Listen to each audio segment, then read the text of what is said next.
आज हम भोज्य पदार्थों के संरक्षण के बारे में हम पढ़ने वाले हैं। भोज्य पदार्थों का संरक्षण अर्थात उनकी सुरक्षा हम किस प्रकार करते हैं। ठीक है भाई, हम क्या खाते हैं? अनाज खाते हैं, हम फलों खाते हैं, सब्जियों खाते हैं, दूधों खाते हैं। दूध खाते हैं ना, दूध पीते हैं, खाते हैं पीते हैं, पीते हैं। ठीक है, तो ये सब हम उनका उपयोग करते हैं अपने शरीर को स्वस्थ रखने के लिए। ठीक है, उनसे ऊर्जा प्राप्त करने के लिए, अपने शरीर को बलशाली बनाने के लिए। तो इन जो भोज्य पदार्थ जो पैदा आज हो रहा है, क्या साल भर वही पैदा होता रहेगा क्या? जैसे गेहूं आज जो पैदा हुआ है, क्या साल भर पैदा होता है क्या? गेहूं कब पैदा होता है? एक इसका निश्चित समय है। ठीक है, शीत ऋतु में पैदा होता है, ठंड में पैदा होता है। ठीक है, इसी प्रकार से धान जिससे हम चावल प्राप्त करते हैं उसका भी समय होता है। आलू का भी एक समय होता है, निश्चित समय होता है। प्याज का भी निश्चित समय होता है। सब अपने अपने समय में पैदा होते हैं, लेकिन हम उनको खाते हैं साल भर। उनको कैसे खाते हैं? साल भर। आखिर हम कहाँ से उनको पाते हैं? क्या पहले उनको बोते हैं क्या? नहीं सर। आलू ऐसे रख दीजिए आप, 2 महीने बाद 3 महीने बाद उसमें सड़न आ जाएगी।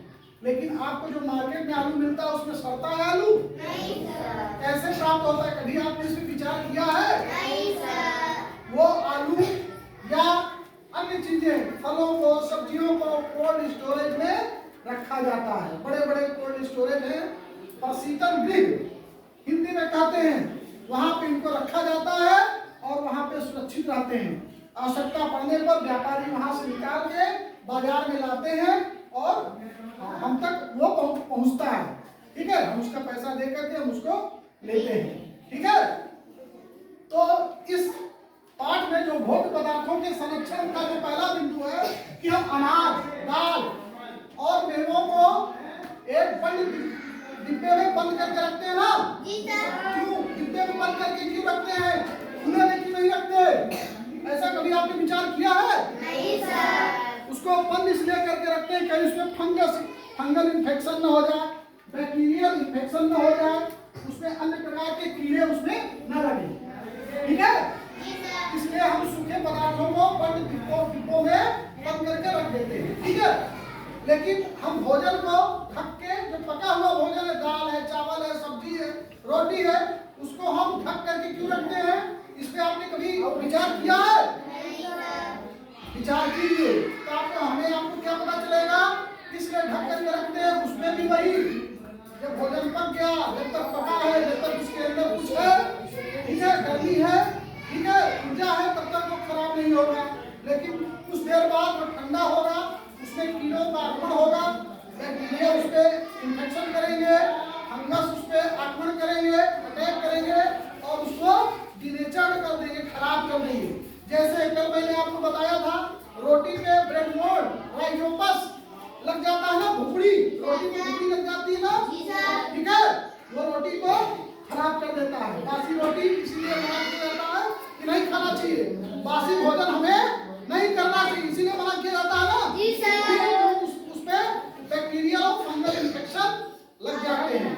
ठीक है, जो रोटी या चावल या हमारे भोज्य पदार्थों के स्ट्रक्चर को खराब कर देते हैं, जो हमारे खाने लायक नहीं रहते। उसमें से प्रोटीन खराब हो जाएगा, कार्बोहाइड्रेट का वो नष्ट कर देंगे। ठीक है, कई प्रकार के विटामिन को खराब कर देंगे। तो कोई सड़े गले पदार्थों को खा के जीवित रहेगा क्या? नहीं सर। बल्कि उल्टा में हमें इन्फेक्शन हो जाएगा। कभी कभी क्या होता है, फूड पॉइजनिंग हो जाती है। कभी कभी क्या होता है? Food poisoning. फूड पॉइजनिंग के बारे में जानते हो क्या आप लोग? नहीं सर। फूड पॉइजनिंग बच्चों ऐसा होता है कि हमें भोजन से पॉइजनिंग हो जाती है, यहाँ तक कि आदमी मर भी जाता है कभी कभी। अगर सही समय पे उसको इलाज न मिले तो वो मर भी जाता है। कैसे मर जाता है? उसको फूड पॉइजनिंग हुई, भोजन आपने खुला खाया, सड़ा गला खा लिया, आपने बासी भोजन कर लिया। ठीक है, आप मिठाई बहुत पसंद है आपको, मिठाई आपने खा लिया और मिठाई में फूड पॉइजनिंग है। फूड पॉइजनिंग कौन करता है? एक प्रकार का बैक्टीरिया होता है। उस बैक्टीरिया का नाम क्या है? Clostridium botulinum. उस बैक्टीरिया का नाम बोलिए, क्लास्ट्रीडियम बोटुलिनम। जिससे बोटुलिज्म नामक एक बीमारी हो जाती है, जिसे कहते हैं फूड पॉइजनिंग। फूड पॉइजनिंग मतलब भोजन से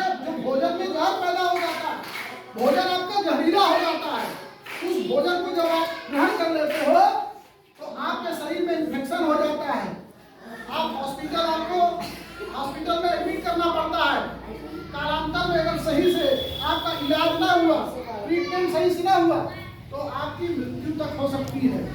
गोविंद राम, कोई रोकने वाला नहीं है, ठीक है।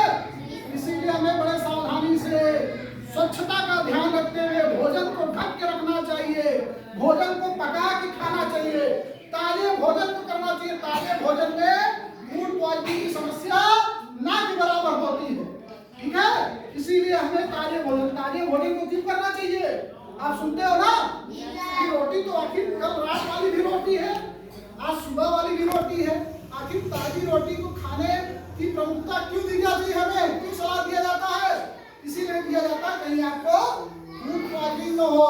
जो क्लॉस्ट्रीडियम बोटुलिनम का इन्फेक्शन हो जाता है आपके भोज्य पदार्थों पे, उसका संक्रमण हो जाता है, ठीक है, उसको संक्रमित कर देते हैं और उस संक्रमण को के साथ हम उस भोज्य पदार्थ को खा लेते हैं तो हमारे अंदर जहर फैल जाता है और सही इलाज न मिलने पर हमारी मृत्यु तक हो सकती है, ठीक है।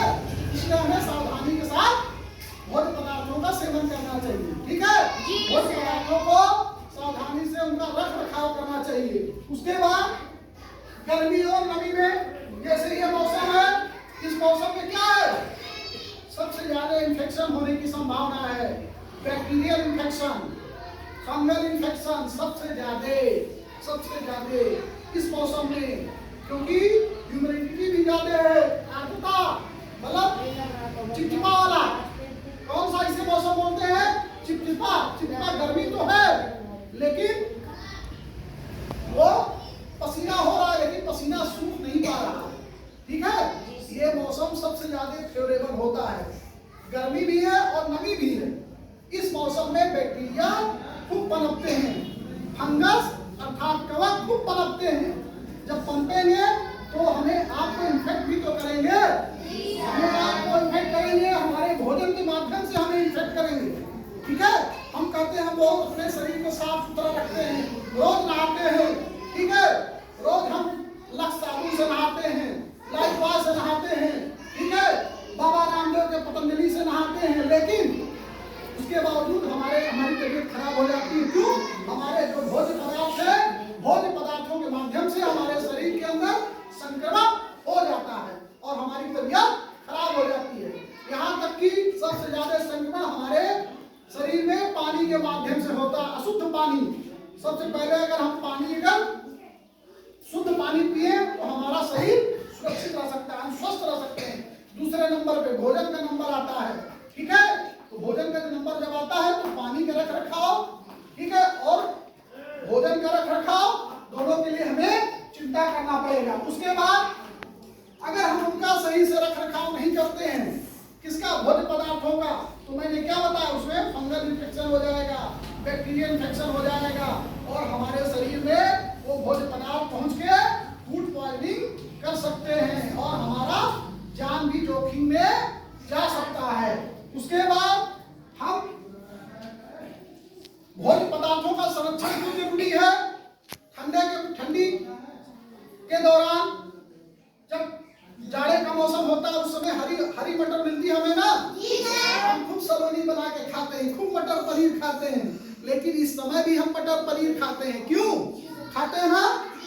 आखिर वो मटर आता कहाँ से? हरा वाला, इससे मटर पैदा होता है क्या? उसको मटर को सुरक्षित करके रखा जाता है प्रशीतन गृहों में, ठीक है। प्रशीतन गृहों में कोल्ड स्टोरेज में रखा जाता है और आवश्यकता पड़ने पर उसको मार्केट में बेच दिया जाता है, ठीक है। जब हम लेके जाएंगे तो ठंडा मटर कहाँ से निकालेगा? वो ठंडा मटर रहेगा, फ्रिज में से निकालेगा, ठीक है। और हम लाके अपने पनीर में डाल के मटर पनीर बना के चाव से खाएंगे, मतलब मटर का आनंद हम इस मौसम में भी लेंगे, ठीक है। इसीलिए भोज्य पदार्थों के संरक्षण के लिए कई विधियां हैं। उन विधियों में सबसे प्रमुख विधि है सुखाना अर्थात निर्जलीकरण, डिहाइड्रेशन। उसमें से पानी को हम निकाल देते हैं, पानी को निकाल देंगे तो उसमें बैक्टीरियल और फंगल इन्फेक्शन होने की संभावना न्यूनतम हो जाएगी या ना के बराबर हो जाएगी। ये किन प्रकार के खाद्य पदार्थों में करते हैं? जैसे सेवई हुआ आपका, जैसे अनाज हुए, दालें हुए, पापड़ हुए, चिप्स हुए, आंवला हुआ, गोभी हुआ। जैसे आम को सुखा करके हम क्या अमावट बना लेते हैं, उसको घाम में धूप में सुखाते ही नहीं, सनलाइट में सुखाते हैं ना। ये प्रोसेस क्या कहलाता है? निर्जलीकरण, डिहाइड्रेशन, सुखाना, धूप में सुखाना। दूसरा आपका है फ्रीजिंग, प्रशीतन। जैसे गूथा हुआ आटा है, आपने आटा रात को, ठीक है, मिक्स किया, साना, ठीक है, रोटी बनाई, सब के आटा, उसको आप कहाँ रखोगे? बाहर रख दोगे तो आटा खराब हो जाएगा। जी सर, सही रहेगा? सब खराब हो जाएगा। इसलिए उसको हम फ्रिज में रख देते हैं, सुबह उसको निकाल के उसका रोटी बनाते हैं। हालांकि इतना ही आटा आप सानिए जितना जरूरत हो, अगले दिन फिर आटा सानिए, ठीक है। लेकिन अगर आटा बच गया तो उसको फ्रिज में रख के उसको सुरक्षित रख सकते हैं। तो भोज्य पदार्थ हुआ ना, उसको हमने सुरक्षित रखा कि नहीं अगले दिन के लिए? दूसरा तरीका हुआ भोज्य पदार्थ के संरक्षण की। तीसरी विधि है उबालना, उबाल करके। अब उबालेंगे कैसे? दूध को उबाल करके, जैसे दूध आप लेते हो तो दूध को उबाल करके आप रखते हो ना, कच्चा दूध 2-3 घंटे में फट जाता है। क्यों फट जाता है? क्योंकि उसमें इन्फेक्शन, बैक्टीरियल और वायरल इन्फेक्शन की संभावना ज्यादा रहती है, उसके कारण से फट जाएगा, कुछ देर में गर्मी के कारण फट जाएगा, ठीक है। लेकिन जैसे उसको उबालेंगे तो क्या होगा? उसके अंदर के जो बैक्टीरिया है, अन्य जो संक्रमण करने वाले हैं, दूध को फाड़ने वाले जो कारक है, वो समाप्त हो जाते हैं। चौथा क्या है? रासायनिक पदार्थों का प्रयोग करते हैं, जैसे सोडियम बेंजोएट, सिरका वगैरह का प्रयोग करते हैं और हम भोजन को सुरक्षित रखते हैं। ढेर सारे जो कुरकुरे आते हैं, जो चिप्स आता है, जो बंद पैकेट नहीं आता, आप खाते हो कुरकुरे चिप्स, इस सब में क्या रखा जाता है? उसमें नमक डाला जाता है, कहीं तेल का यूज किया जाता है, सोडियम बेंजोएट का यूज किया जाता है।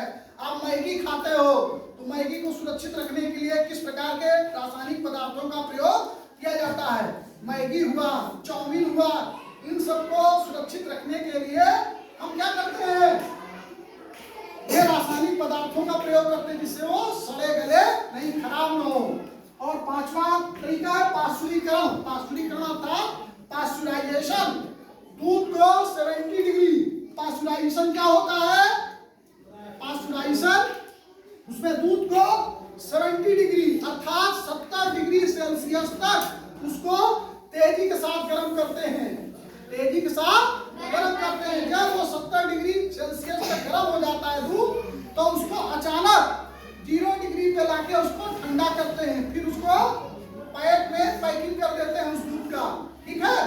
तो दूध उससे 4-5 दिन, हफ्ते भर फटेगा नहीं, आपका चलेगा। जो बंद पैकेट वाला जो दूध लेते हैं वो पाश्चुराइज्ड मिल्क लेते हैं, उसमें लिखा रहता है पाश्चुराइज्ड मिल्क, ठीक है। वो इसी प्रोसेस का प्रयोग करते हैं, ठीक है। एक बार फिर से सुनिए, पाश्चुराइजेशन क्या है? 70 डिग्री तक दूध को गर्म करना, फिर 0 डिग्री तक लाके उसको ठंडा करके उसको पैक करके बेचने के लिए या उसको उपभोग के लिए हम उसको रख लेते हैं, सुरक्षित कर लेते हैं। तो भोज्य पदार्थों का संरक्षण हमारे जीवन में इसका बड़ा महत्व है, क्योंकि भोज्य पदार्थों को ही खा के हम जीवित रहते हैं। अगर हमारा भोज्य पदार्थ स्वस्थ रहेगा, सुरक्षित रहेगा, तो हम भी स्वस्थ एवं सुरक्षित रहेंगे।